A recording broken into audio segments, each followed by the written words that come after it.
So you decided to dive into Camus. Huh. His work really stays with you, doesn't it? What really stood out to you about his ideas? Well, what I find so fascinating about Camus is he wasn't just a philosopher, you know? He was a writer, a journalist, even an activist. During World War II, he was actually involved with the French resistance. Wow. So for him, these philosophical ideas weren't just theories he was grappling with. They came from a place of lived experience, you know? Yeah, he was in it trying to figure it all out, just like the rest of us. Exactly. I think that's why his work still resonates so much today. He's dealing with these, like, big universal questions we all struggle with. Like, what is the point of it all when, like, the world doesn't seem to care? Which is, I guess, where his whole idea about the absurd comes in, right? Absolutely.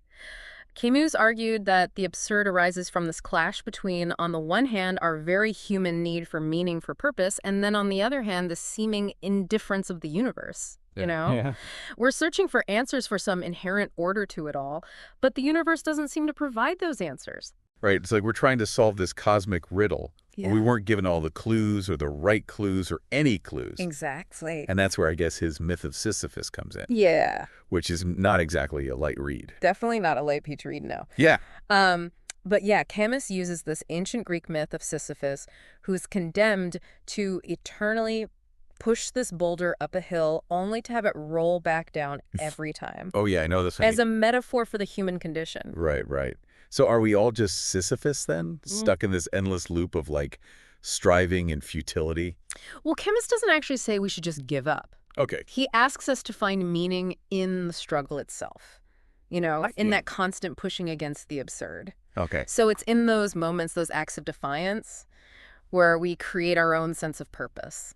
So it's about, like, finding the small victories within the larger absurdity? Yeah. Like, okay, my daily commute is kind of pointless, but that moment when I discover a new song that I love, or, when I finish that task that I've been putting off, Yeah. those are my little rebellions against the absurd. Precisely. It's about recognizing those moments, those seemingly insignificant experiences, as valuable acts of rebellion against this universe that doesn't really offer us any easy answers. Yeah. We find the meaning in the doing, in embracing the journey, even if that destination feels uncertain. Right, it's more about the journey. Yeah, it's a process, not a destination. So instead of getting bogged down by the weight of everything, we should focus on those little sparks of meaning that we can kind of create for ourselves. Yes, it's this conscious decision to engage with life on our own terms, to find joy in the face of absurdity. Yeah. It's about recognizing that even though the universe might not offer us inherent meaning, our actions, our choices do have value.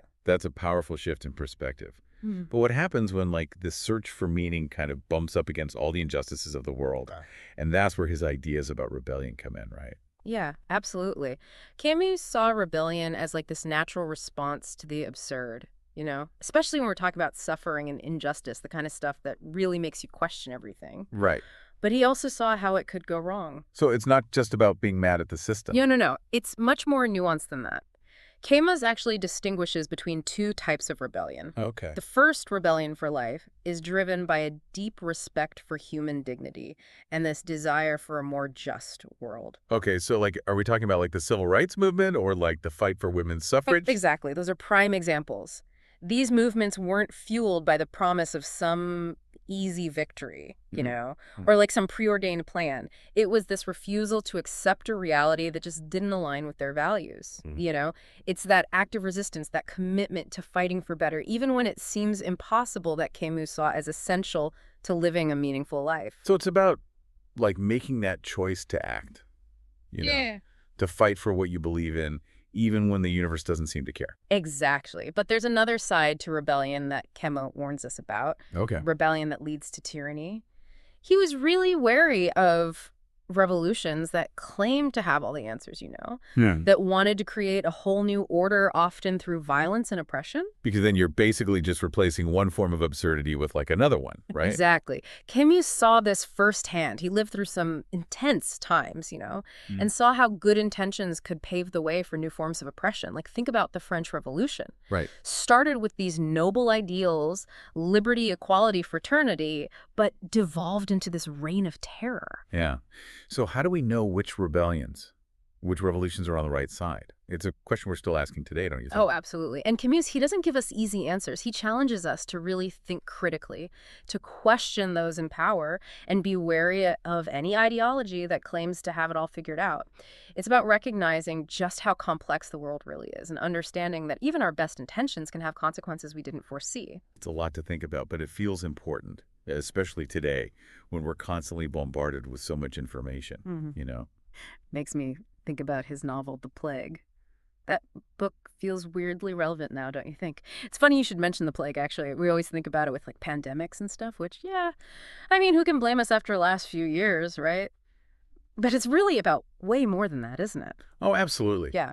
The Plague, it was written after World War II, but it really speaks to something timeless, you know? Yeah. It's about what makes us human when we're facing the unexpected, the things we can't control. Right. It's about how we deal with these crises, the ones that hit us personally and the ones that hit everybody. And the character I always come back to is Dr. Rio. He's right there in the middle of this awful plague.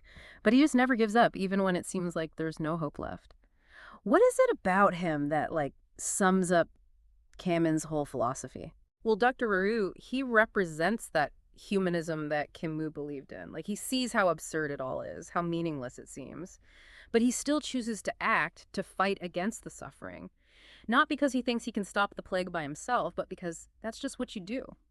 You know, he finds meaning in caring for others and trying to ease their pain even when he's surrounded by death. That's a really powerful message when you think about it, because we all have our own plagues in a way, right? Yeah. Those times that you get thrown off course and you start to question everything. Exactly. Camus isn't saying we should pretend everything's fine or that bad things don't happen. He's saying let yourself feel it, the absurdity, the pain, the uncertainty, but don't let those things stop you from living. You can control how you act, how you choose to respond, and find meaning in that. We can all be like Dr. Ryu and choose to fight for life, for treating each other with dignity or for connection, even when the world feels like it's falling apart around us. So if we put it all together, then the absurd, the rebellion, the strength of the human spirit when things get really, really tough. What would you say is Camus's main message? If you had to pick one key takeaway, what would it be? Camus wants us to accept the absurd, to really understand that life might not have any meaning built into it, and to create our own instead. He wants us to push back against apathy, against just accepting things the way they are, and find those little glimmers of hope and purpose in the most unexpected places. So it's about realizing we're all in this together, facing this big old mystery of existence. But we don't have to give in to despair. We can choose to find meaning in the struggles we go through and the connections we build with each other and the things we do, even if they seem small in the grand scheme of things. That's a pretty powerful message, you know? It makes you want to live more intentionally, more deliberately. And that, I think, is what makes Camus's work so important. He reminds us that even in a world that can feel totally absurd, our lives do have meaning simply because we choose to give them meaning. That's a powerful thought to end on. So to everyone listening out there, as you keep exploring the work of Albert Camus, remember this: you have the power to decide what your life means, to make your own choices, and to live a life that is truly yours. Thanks for joining us on this deep dive, and until next time, keep asking the big questions.